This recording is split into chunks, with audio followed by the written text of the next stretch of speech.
Hi, வணக்கம் மக்களே. இது உங்கள் ரித்ரன் 2.0 சேனலுக்காக உங்கள் மூர்த்தி.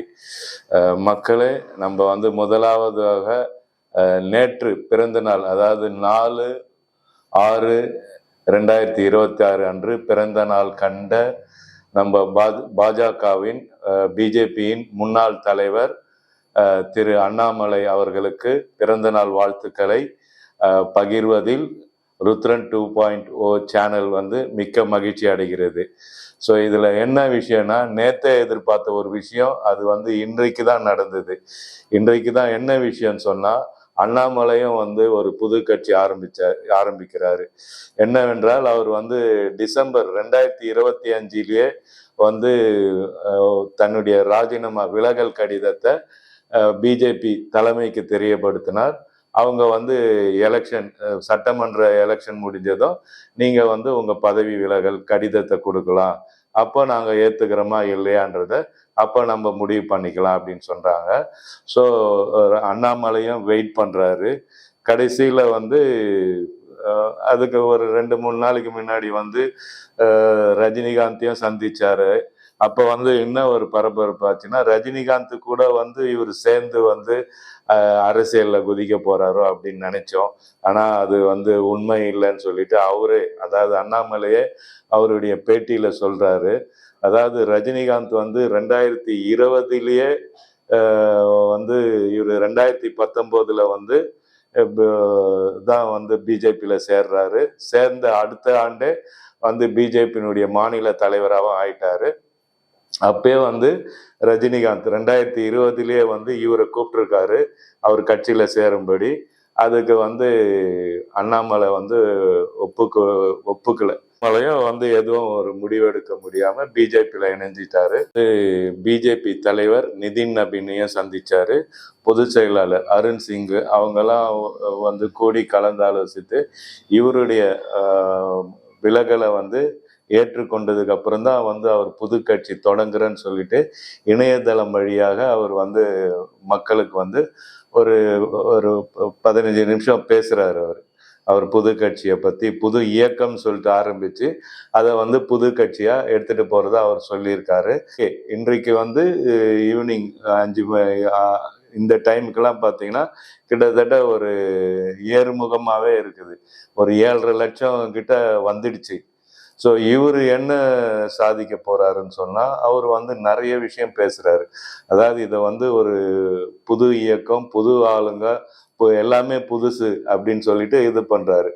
நிறைய தலைவர்களுக்கு என்ன இப்போ ஒரு சந்தேகம்னா, குறிப்பாக நம்ம கம்யூனிஸ்ட் தலைவர் சண்முகம் என்ன சொல்கிறாருன்னு சொன்னால், ஏற்கனவே வந்து இந்த ஆர்எஸ்எஸ் அமைப்பில் வந்து ஒரு 2500 அமைப்புகள் இருக்குது.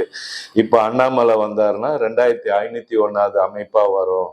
ஸோ இது வந்து இவங்க பெயர் மாற்றத்தோட இவங்க வந்து புது அரசியலுக்கு வராங்க. இது எப்படி போய் முடியும்ன்றது காலம்தான் பதில் சொல்லுன்னு சொல்லிட்டு எல்லாருக்குமே அந்த சந்தேகம் தான் இருக்குது.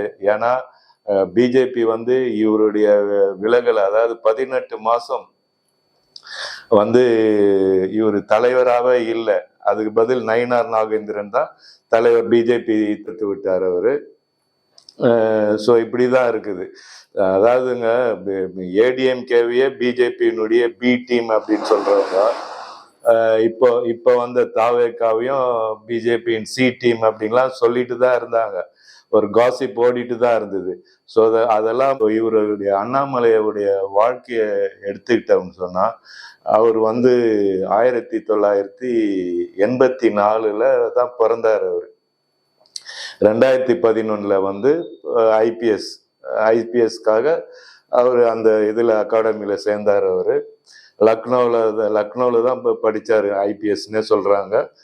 அவர் வந்து முழுக்க கர்நாடகாவில் தான் பணியாற்றினார். கர்நாடக மக்கள் வந்து இப்போவும் வந்து அவரை வந்து கொண்டாடுறாங்க. அவர் வந்து எப்படின்னு சொன்னால், தமிழராக இருந்தாலும் கன்னடம் நல்லாவே பேசுவார் அவர். அதனால கன்னட மக்களாவே மாறி கர்நாடகத்துக்கு வந்து ஒரு சிங்கம் மாதிரி இருந்தாரு, ஒரு போலீஸ் ஆபீசரா. ஸோ இன்னும் வந்து அவங்க அந்த மக்கள் வந்து இவருக்காக நிறைய போராட்டங்கள்லாம் பண்ணியிருக்காரு. ஸோ கர்நாடகாவில் வந்து அவர் ரொம்ப பாப்புலர் ஃபிகர். அவர் திடீர்னு வந்து 2019 தான் அந்த ஐபிஎஸ்ஸை விட்டு ரிட்டையர் ஆகிட்டு தமிழ்நாட்டு அரசியலுக்குள்ள வந்தார். இவருடைய இது பார்த்தீங்கன்னு சொன்னால் தேமுதிகல தான் வந்து இவர் 2009 வந்து இன்டர்ன்ஷிப்ன்றது ஒரு சில மாதங்கள் அப்படிதான் வந்து இவருடைய பேஸ் பார்த்தீங்கன்னா தேமுதிகல தான். கேப்டன் விஜயகாந்த் கிட்ட இருந்து தான் இவர் ஆரம்பிச்சிருக்காரு.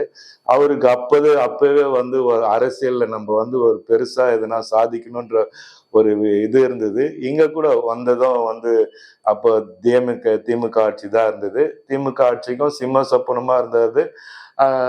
அது வந்து தளபதி ஸ்டாலின் வந்து அவர் ஒரு பெருசாவே எடுத்துக்கலன்னு சொன்னா, இப்ப வந்து இவர் புது கட்சி ஆரம்பிச்சிருக்காரு, புது இயக்கம் ஆரம்பிச்சிருக்காரு, புது கொள்கைகளோட புதுசா ஆளுங்களை இறக்குவேன் அப்படின்னு சொல்லியிருக்காரு அவரு.